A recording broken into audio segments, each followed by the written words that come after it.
Kaya naman pala, ang AFP ay muling nagpakita ng kanilang likas na tapang sa pagtanggi sa mga Chinese ships na nang-invade sa BRP Sierra Madre. Baka akala ng mga Chino sila ang may-ari ng dagat?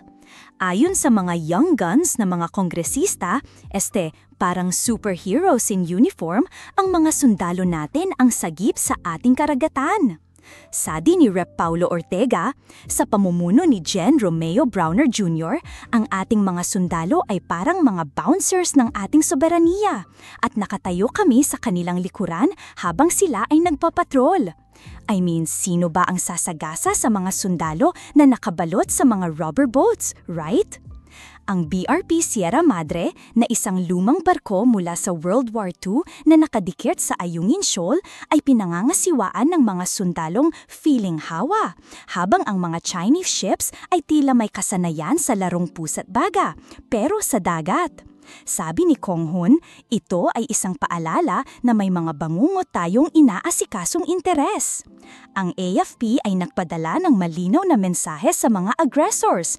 Walang sapantaha sa amin, hindi kami bibigay ng kahit kusing.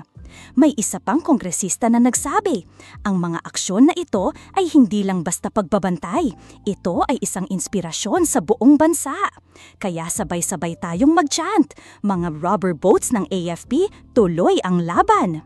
Sa wala ng kaparis na tagumpay, tinawag ni Robert Ace Barbers, isang dating congressman, ang mga Navy sailors na tunay na bayani na nagsalba sa barko kahit na nakatsinelas lang sila sa kanilang rubber boats.